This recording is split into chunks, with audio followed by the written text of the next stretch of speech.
আসসালামু আলাইকুম রহমতুল্লাহ। প্রিয় শিক্ষার্থীরা, আজকে আমরা স্টোরি রাইটিং নিয়ে বিস্তারিত জানবো ইনশাল্লাহ। স্টোরি রাইটিং এইচএসসি ইংরেজি ফার্স্ট পেপারের কোয়েশ্চেন নাম্বার 9 অ্যান্ড এখানে মার্ক হচ্ছে 15 অর্থাৎ 15।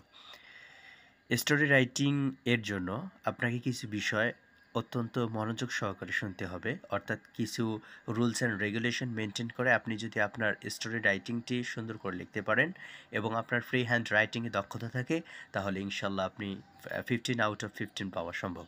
তাহলে আমরা কথা না বলিয়ে সরাসরি ক্লাসে প্রবেশ করি।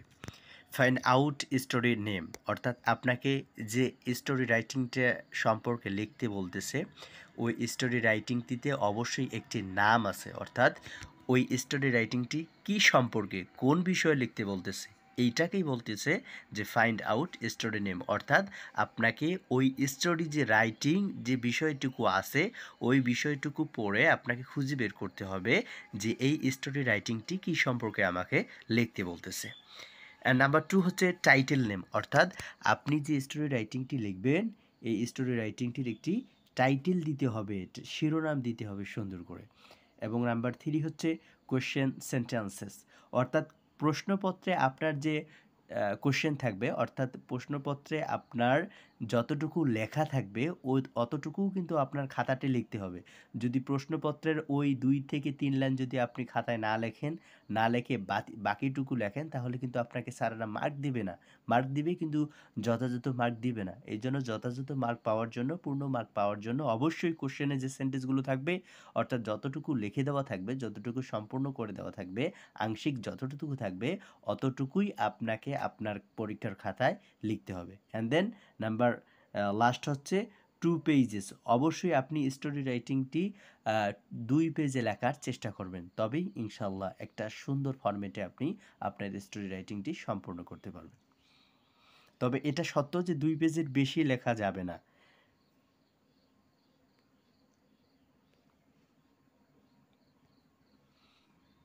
The story of story name, অর্থাৎ এইখানে আপনি দ্য স্টোরি অফ স্টোরিটি হচ্ছে, অর্থাৎ গল্পটি হচ্ছে স্টোরি নেম। এই স্টোরি নামের জায়গায়, স্টোরি নেমের জায়গাতে আপনাকে স্টোরির যে নামটা আছে, আপনাকে যে প্রথমেই বলা হয়েছিল যে find out the story name, অর্থাৎ যে স্টোরিটা আসছে এই স্টোরিটা কী সম্পর্কে লেখা হয়েছে, কিসের কারণে লেখা হয়েছে, কোন বিষয়ের উপর লেখা হয়েছে, ওই বিষয়টি এখানে লিখতে হবে। তাহলে আমরা ওই বিষয়টি স্টোরি নেমের জায়গায় লিখে দেব।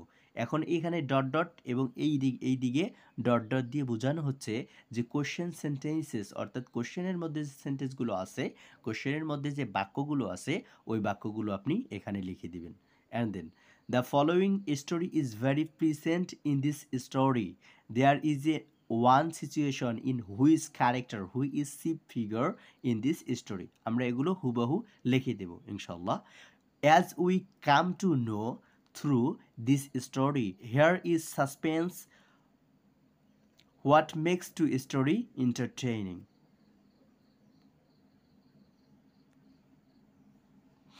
The story based on a situation which is related to human life. There is some point below the story. All points are essential. Story name, অর্থাৎ স্টোরি নেম এই জায়গায় আমরা ওই স্টোরি নামটি লিখে দেব। Played outstanding role he or she, অর্থাৎ যদি পুরুষ হয় অথবা ছেলে হয় তাহলে আমরা হি ইউজ করব, নারী হলে আমরা অবশ্যই শি ইউজ করব। Was highlighted as hero or heroine, অর্থাৎ যদি ছেলে হয় তাহলে আমরা হিরো দিব, আর যদি মহিলা হয় অথবা মেয়ে হয় তাহলে আমরা হিরোইন ইউজ করব। অফ স্টোরি নেম, অর্থাৎ এই স্টোরি নামের জায়গায় আমরা অবশ্যই স্টোরির নামটি লিখে দেব। কিছু বাক্য বানায় লিখুন উক্ত গল্পের সঙ্গে মিল রেখে। আপনি যতটুকু পারেন অতটুকু উক্ত বাক্যের সঙ্গে, অর্থাৎ ওই প্যারাটার সঙ্গে, ওই প্যাসেজটির সঙ্গে, ওই প্যাসেজটির নামের সঙ্গে মিল রেখে আপনি নিজেই কিছু লেখার চেষ্টা করবেন। এখন সবচেয়ে বড় কথা হচ্ছে যে free hand writing and writing পার্টে যে মার্কগুলো থাকে এগুলো আসলে ফ্রি হ্যান্ড রাইটিংয়ের উপর ডিপেন্ড করে। এখন আপনার যদি ফ্রি হ্যান্ড রাইটিংয়ে দক্ষতা না থাকে তাহলে আপনি দক্ষতা বাড়ানোর চেষ্টা করুন। আপনি বিভিন্ন ধরনের ভোকাবুলারি বইগুলো পড়ুন, তারপর নিয়মিত প্র্যাকটিস করুন, ইংরেজি ফার্স্ট পেপারগুলো বুঝে পড়ুন, তাহলে ইনশাল্লাহ আপনার ফ্রি হ্যান্ড রাইটিংয়ে দক্ষতা আসবে। আর আপনার যখন ফ্রি হ্যান্ড রাইটিংয়ে দক্ষতা আসবে তখন তো আপনার এসব ফরম্যাটের প্রয়োজন হবে না। অর্থাৎ এটা তো হচ্ছে আপনার সার্বজনীন, এখন সার্বজনীন যে সকল বিষয় পারফেক্ট হবে বিষয়টা কিন্তু এমন নয়।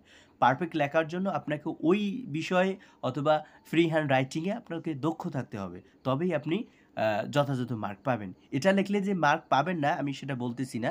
তবে ফ্রি হ্যান্ড রাইটিংয়ে দক্ষতা থেকে লেখার জন্য যখন আপনি ফ্রি হ্যান্ড রাইটিংয়ে দক্ষ হবেন, ফ্রি হ্যান্ড রাইটিংয়ে দক্ষ হওয়ার পর লিখবেন, তখন স্বাভাবিকভাবেই আপনার মনের মধ্যে একটা ভালো লাগা কাজ করবে এবং আপনি লিখেও শান্তি পাবেন। There are many interesting characters in this story.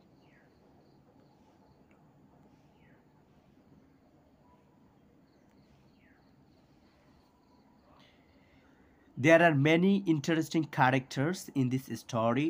The avoid story was really interesting and education for us. It included that above story is apt. আশা করি তোমরা ফরম্যাটটি বুঝতে পারছো। এরপরেও যদি তোমাদের কোনো কোশ্চেন থাকে, গঠনমূলক মন্তব্য থাকে, তাহলে অবশ্যই কমেন্ট সেকশনে তা ব্যক্ত করার অনুরোধ রইল। দেখা হচ্ছে অন্য কোনো ভিডিওতে, অন্য কোনো ক্লাসে। ততদিন পর্যন্ত তোমরা সুখে থাকো, ভালো থাকো, সুস্থ থাকো। আসসালামু আলাইকুম ওয়া রাহমাতুল্লাহ।